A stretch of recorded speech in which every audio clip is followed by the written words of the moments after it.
Welcome! I'm Randy Bueller, joined not by Steve Benendian, but Kai Bude tagging in. Appreciate that. While one of us was just going to be super tilted at the end of that match, one way or the other, I'm just glad it was him. I mean, it's only fair that the two of us are doing coverage because we are the two Mana Crypt coin flip winners here, right? Oh, there you go. That's how I got back into the Vintage Super League. So sure, I'll be Vintage Lucky League members with you. I mean, gotta take it somehow. Wow.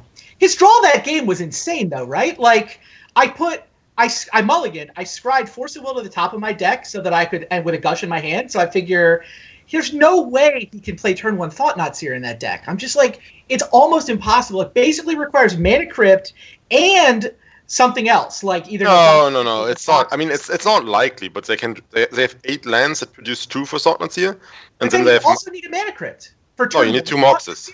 Or 2 Moxes. I mean, it's not likely. Let's put it like this. Right. Well, I'm like, all right. So I figure I'll therapy and, Thorn or Sphere, try to hit that. I felt so good about the way I played the opening. And then I'm looking, like, I'm writing his hand down, and I'm like, oh my god, he can play this Thought-Knot Seer before I draw the Force of Will. I still had that Force of Will in my hand at the end of the game. Like, literally, if I had just pushed it, the whole game would have played 1 turn faster for me. I never played that Force of Will I scribed to the top at any point in the entire game. Yeah. And then did I screw up with the Cabal Therapy? Once I have the Pyromancer going, I summoned that Triskelion to the top of his deck by naming it with Therapy, right? Like, there's nothing. Also that, I mean, sure, it was super unlucky for him to first of all not draw a Ravager and then to lose the Mana Crypt flips. But drawing that Triskelion there was also the last turn where you could draw a Triskelion. Yes. Yeah, no, like, the game's over. Yeah, exactly. If you untap there, you just win. Yep. So, yep. I mean, it all goes both ways. And I mean, his opening hands were, like, in game 1, I mean, you also got super lucky in game 1. Basically, after I never win that game. After the first 8 cards, Paul and Brian were already declaring Steven the winner because his hand was so good. But they kind of, it was kind of funny to watch. Yeah, exactly. It was kind of funny to watch because they kept talking that you couldn't win the game, and they realized way too late that Steven just wasn't drawing mana. Yeah, like, I was chatting with Ifro, and we already had you as a favorite to win the game when they were still they still had Steven locked as a winner. Oh wow! Yeah, no, I didn't realize that Steven couldn't cast any of his cards. 2 turns in, I basically I need him to not draw land. Like, the only chance I have in this game, like, I at least have 4 lands. It's actually really hard for me to operate under 2 spheres. I mean, my deck is not set up to do that. Like, I should have a couple more lands, probably. I should have a basic mountain in the sideboard, whatever. I don't have enough lands in my deck. It's really hard to ever win when they get 2 sphere effects. So, but I knew he was tight because I saw his hand. I'm like, all right, well, I actually do have 4 lands. So if he just doesn't draw lands quickly, I'm going to get him. And so here was... It was also spheres and not Thorns. So, like, his hand was heavily taxed. Of course. Like his Thought-Knot Seer was never happening, and his Triskelion was going to take forever. So the very first turn I ever played a Pyromancer, I actually thought I had a really interesting decision because I have Ancestral Recall in my hand. And what I wound up doing was casting the Ancestral, whiffing on lands, and not being able to cast another spell that turn, which gave him a turn to draw any 2-mana land to play Triskelion and just win the game. I could have just sacked the first Pyromancer to Cabal Therapy, naming Triskelion. I was actually talking with Ifru about it, but I think that would have... Like, we both agreed that would have been wrong. I think you have to risk it there. Yeah, I mean, also, if you just find a land with Ancestral, it's so much better than you can cast a Therapy right away. Like, I think that was correct. I mean, I think I'm an underdog to find a land there. Like, 3 cards in my deck. I've only got 1 fetchable land left in my deck. So it's like, there's 1 Volcanic, there's a Strip Mine, and then there's like 4-ish fetch lands. I think I'm an underdog. I think you have to risk it. Like, I think you just... If he just draws some threats, if you sacrifice your first Pyromancer and don't get a token, you're just not getting anywhere. Yeah, it's going to take me so long. Like, it's playing not to lose immediately, but I was pretty sure, like, it's going to take me so long to then play the other Pyromancer and then start playing cantrips that, I whiff. Sometimes you just have to play to get lucky. Like, otherwise you just can't win. Like, if you don't get lucky in that spot, you can't win from there. So at that point, I actually think I have to not get unlucky because, like, he's not a favorite to draw Triskelion mana in 1 draw step. Oh, he has a lot of draws that are good, though. I don't think he's a favorite in 1 draw step, or I would have made the other. No. But I mean, even just a Ravager for, like, over a lot of turns would have been very good for him. Just get rid of the stupid Mana Crypt. I mean, And then, oh god, the Chalice game 1 was so painful. Like, I win game 2. I mean, game 2. I feel like I win game 2 either on the play or with him only having one of Thorn Chalice. I guess that was a good call from Steven, though, because, I mean, usually Chalice on 0 is just bad against your deck. But the way his hand lined up, it was just the correct play, because he probably didn't have time to cast it for 1. Yeah, that's awesome. And it completely destroyed me. I think I win that game if he doesn't Chalice my Sapphire. Talking about destruction, that's also the theme of our next matchup, right?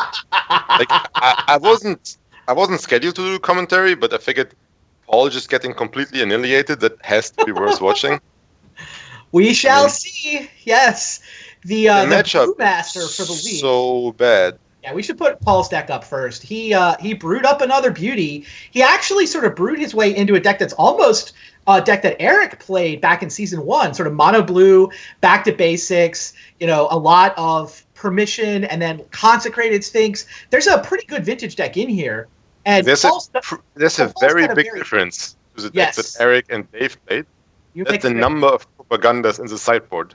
They had 4, and Paul has 1. With 4 propagandas against MERFOLK, if you resolve 2, it's really tough for them to ever attack you again. Totally true. Now, against a lot of decks, his Null Rods and his Crucible Lock are gonna mess him up. But yeah, we can put Eric's deck up. It's a mono blue MERFOLK deck. It's got a bunch of basic islands. It's not. He even has his own back to basics in his sideboard. So this is not a card that is good against Eric Froehlich's MERFOLK deck. Paul's deck is the back to basic deck, but back to basic helps Eric more than Paul, I think. That's what Paul was saying, at least. Yeah, also, the real problems are the 4 copies of Caverns of Souls and 4 True Name Nemesis. And Paul just wants to counter everything. Like, if Eric just draws Cavern and True Name Nemesis, Paul just can't win, I don't think. I like the trend in deck list categories. We're just continuing here. Brian Kelly started it, but I like the way Eric has followed up. I think I heard that our players are ready. Is that right? Awesome. Let us get down to the last match of the evening. It shouldn't take too long.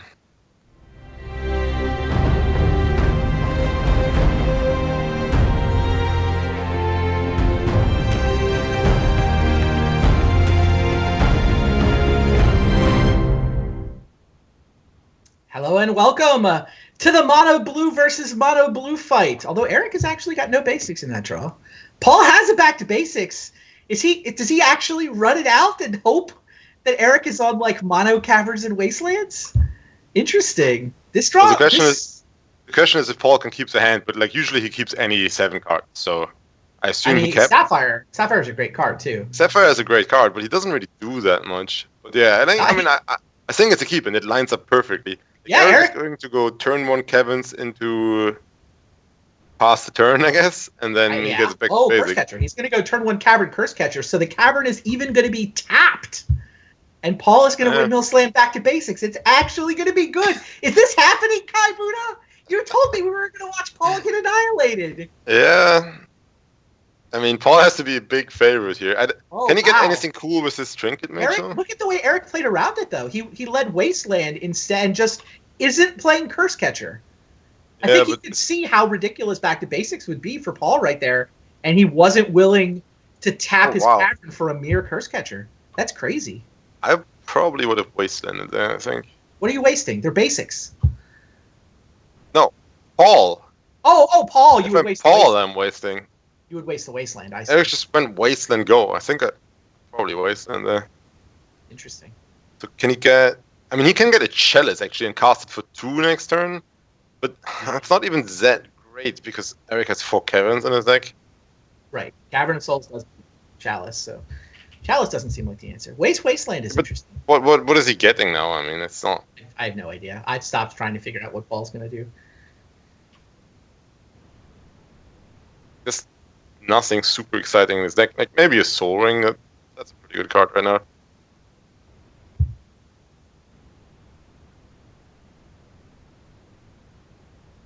You got Chalice. He did get Chalice, yeah.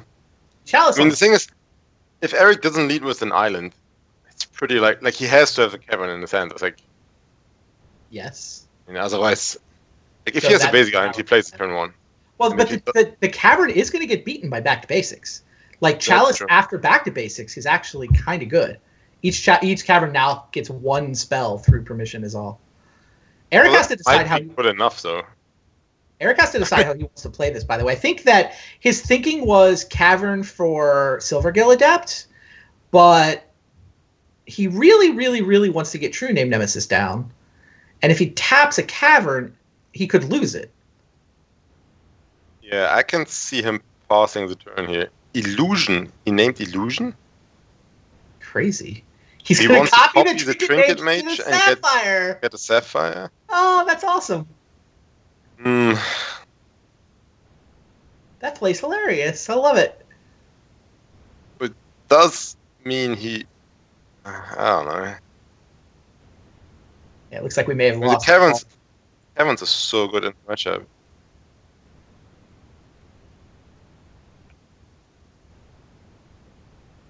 It is true that he did not name Merfolk with Cavern now. He definitely passed up an opportunity. I mean, this play is clever, but doesn't he need to name Merfolk? I mean, he can't even cast the Phantasmal Image. I mean, I guess the problem is he can't even cast Phantasmal Image if he names Merfolk. He has no blue mana at all. So this is his way to get to double blue. Well, it only gets to double blue illusions. It doesn't get to double blue True Name. I don't think he has many double blue illusions in his deck.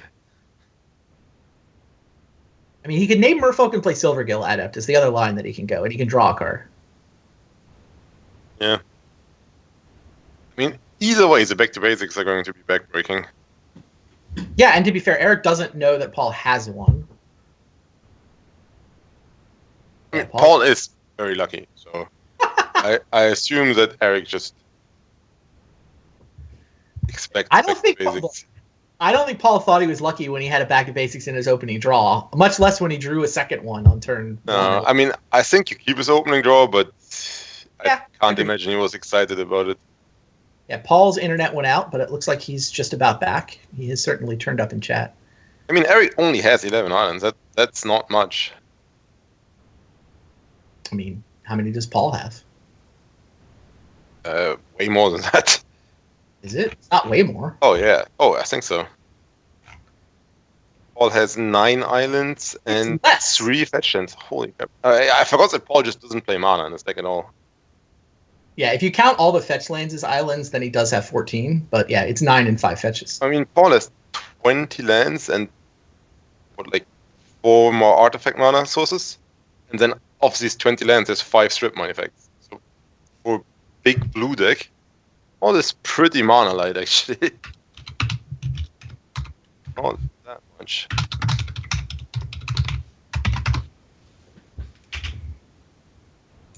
But yeah, he's definitely getting... I mean, maybe he's getting Black Lotus and just casts True Name. Oh. Yeah, I guess that's the line. Oh, that is better than Sapphire. All right. If True Name resolves, it's almost game over, I think. But, I mean, there might be a force of will, obviously. But the thing is that Paul now has to raise True Name Nemesis. Right. He's dead in 7 turns. I mean, he can do with Tinker, obviously, but... Wow, Eric's line was brilliant there. Why didn't we see that? I mean, it's not brilliant against Force of Will, right? No, it loses to Force of Will, but... Yeah, I mean, that's a 4-off. I mean... But, we couldn't stitch anything reasonable together from his hand, and Eric did. I mean, hats off to him. Well, when Eric kept this hand, he didn't expect Paul to play a turn 2 Trinket Mage. That was not his line. Paul has probably 1 Trinket Mage in his deck. Yeah, he's 1 Trinket Mage. True. That wasn't why Eric kept the hand. I'm sure Eric just was hoping to draw an island eventually, but yeah, now that the opportunity came up. What a crazy sequence. Paul probably still has to cast back to basics here, right? I mean, or Chalice 2. Chalice 2 is pretty good. 2? There's no... Caverns on Illusion, remember. This turns off all the Lords. It turns off all the Adept and all the Lords. So now you actually get 7 turns. Right? Yeah, that Master would have... I mean, not that Eric has blue mana, but I think Chalice 2 is defensive. It doesn't shut down many cards in Paul's deck. It's 7 or something. It's not the end of the world. Yes, you have to trade Trinket Mages. You can't back to basics because you need the Wasteland mana to cast this Factor Fiction. Oh, never mind. Oh, Eric gets to strip also? Wow. Yeah, he gets strip Wasteland. Yeah, I mean, is that a good card? Eric has to be a pretty big favorite, actually. Yeah. 6 more turns. Paul has no mana. God, the whole game was Phantasmal Image, your Trinket Mage, to get my Black Lotus to cast True Name Nemesis, which otherwise Eric never would have been able to play. Like, is Paul wrong to play a Trinket Mage? No. Eric does have a bunch of Phantasmal Images, right? Doesn't he play 3? I don't... It seems crazy that Paul should see that whole sequence coming. I mean, my inclination is to agree with you, but like Eric's in a lot of trouble if he doesn't get to copy Trinket Mage for Black Lotus. And then he needs a True Name Nemesis in his hand. I mean, sure, I guess, but I don't know. Yeah, I think that's fine. I mean, Paul also has to do some stuff. There's a basic island finally. So now Paul can Fact or Fiction. Well, not through Curse Catcher. He can't. The Curse Catcher actually counters Fact or Fiction right here. Oh, yeah. So he needs 1 more mana. Yeah, that's pretty bad. What a crazy sequence. And there's a Daze. So the Fact probably does not resolve.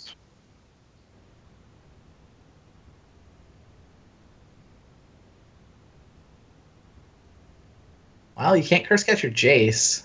I mean, if Eric draws another blue, he just casts the second True Name. And then... Yeah. Well, I mean, Jace doesn't do anything about True Name anyway. Like, Jace is a very expensive Brainstorm. He's hoping he's a Brainstorm and distracting the True Name. I guess he's either a couple Brainstorms or a Brainstorm and a Fog.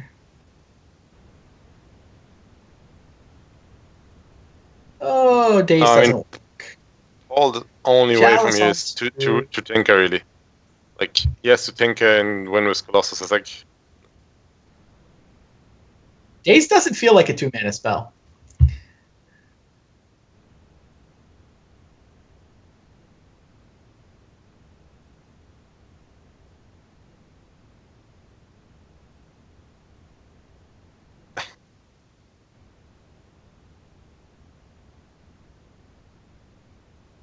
Do you go up here with Jace, or...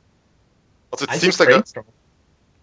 Brainstorm? I mean, I guess Eric is attacking you anyway. There's no way he's attacking I Jace. want him to attack my Jace. Yeah, but that's not happening. Eric laughing at himself for not realizing Chalice counters Daze. He even tapped a Wasteland for all time to do that. He didn't even pick up the island. He tapped the Wasteland for colorless. Skype call is insanely lagged for me again. I don't understand this. Before, when I was commentating with you, actually. Yep. It was perfectly fine when I was commentating with Paul. Interesting. So and Paul... I still have a Jace on the stack. And nothing happening. Jace is resolved. Paul decided to do the -1 of Jace so that he could bounce Curse Catcher because he's on 7, and True Name plus Curse Catcher would drop him to 3, which is 1 True Name hit. This way, I think he figures he might get an extra turn out of it. Yeah, it's like... cards, but what are you going to do? I mean, I think Paul just has to draw Tinker. That's the only thing that... Oh, that's the second True Name, okay. Yeah, second True Name. Never mind. Then we're done. But, like, if Eric could only recast the Curse Catcher, he could bounce it again, and if he draws Tinker, then... Well, can Time maybe Walk. do a Time Walk. Okay, so now we can win here. Tinker Time Walk? He needs Tinker Time Walk, okay? He needs, like, Black Lotus and Tinker 1 now. mana. Yeah, Nope. he needs Black Lotus Tinker or, like, whatever, something. Like... Oh, Time Walk gets counted anyway. No. Oh, Time Walk doesn't. Time He Walk's shut not down nearly his- as exciting with Chalice 2 out, is it? Yeah. So Eric Froehlich wins a crazy game of Magic. This is one of the beautiful parts about having Paul Rietzl in the league. We just get these insane situations. He keeps throwing us all into these just crazy worlds that no one even knew existed before. And All now right. Paul wants to sideboard like 8 cards or something, and he just doesn't have anything to bring in. Oh, I mean, Dismembers are all right. He has 0 answers to True Name even in his sideboard, right? This is just a card nobody has any answers for. Well, I mean, usually you have Propaganda, but he only has 1, so Sure. can't really get around that. His Then the Tinker... problem is, does he board out all his null worlds? The thing is, he's losing Yeah. Tinker targets, and I think Tinker's his best card.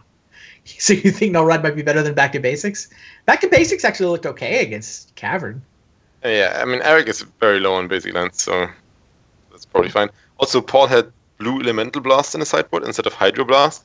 And he said he probably would have boarded in Hydro Blast because he can kill Image. Yeah. And it's a blue card for Force of Will. Paul was able to take out all the Back to Basics and all the Null Rods. So the random hate is out. The problem is he doesn't really have a good proactive plan. Like, he can't realistically race a Merfolk draw. He has to get either a super lucky Tinker or he has to find his one Propaganda. Those are basically the only ways that he can deal with even just Eric's Goldfish draw. Meanwhile, oh, by the way, Eric's playing Force of Wills, so he will put up some resistance. Yeah, I mean, the one Propaganda, that's not even enough. Like, he needs to get something going with that. You can pay. Yeah, like two Propagandas, sure, but one, I don't think that's good enough.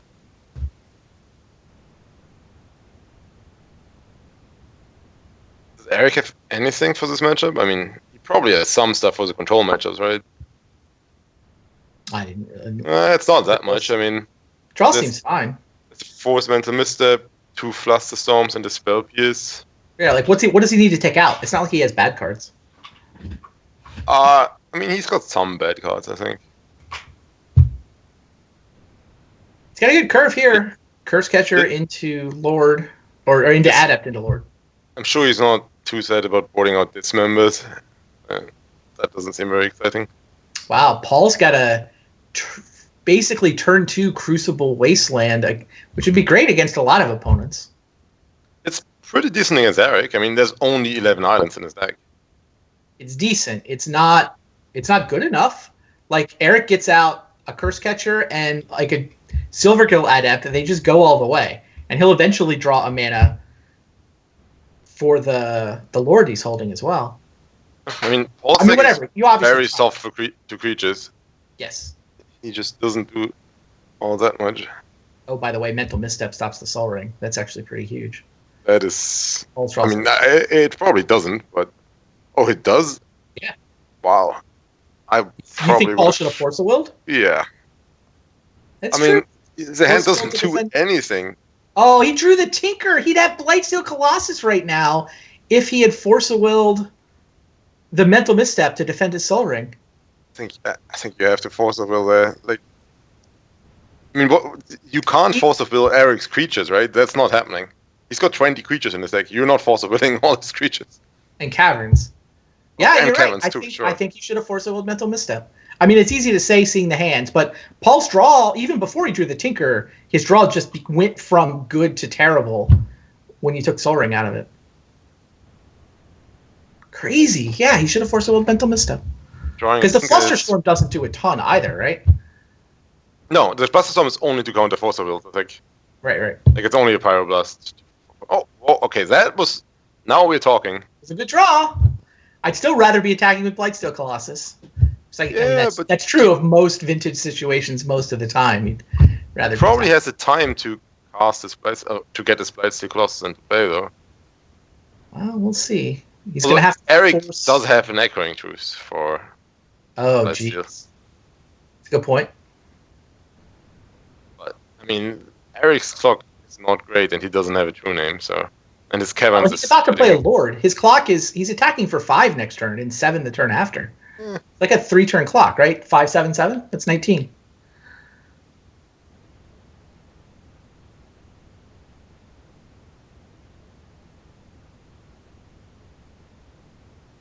With an Echoing Truth to bounce the Blightsteel too, obviously. I mean, Paul's planning to Flusterstorm that. Yeah, I mean, I'm like, again, I'm just watching another game, I guess. Interesting. You can load up Magic Online if you want to see the board state. Yeah, but without hand cards, especially in this matchup, it's fair. Not Paul has Polluted Delta, Trinket Mage, and Jace is what he drew off the Ancestral. Yeah, it's updated now again. It's pretty erratic. Yeah, if he found... I mean, I guess he only has 1 Mox. That would have been nice.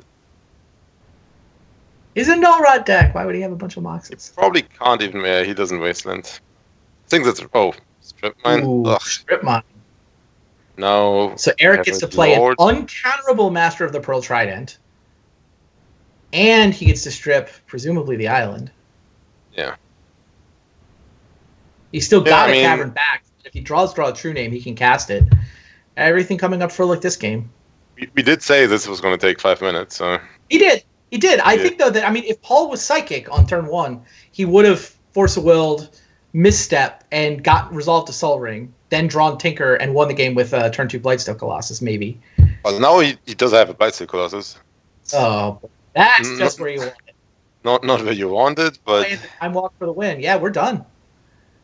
Now, I don't know if Paul would have had permission left over to beat the Echoing Truth, so even if Paul does go down the line of defending his Soul Ring and tinkering for Blightsteel, he might lose to Echoing Truth. I think he actually does. It feels like, because if he uses up Force of Will and a blue card, like the odds of him being able to counter that Echoing Truth seem kind of small. So crazy couple of games, but at the end of the day, we have Eric Froehlich all by himself in first place. He is the only player at 4-1. We have not 1, not 2, not 3, not 4, not 5, 6 players are 3-2. Oh, then we also have a bunch of 1-4s, right?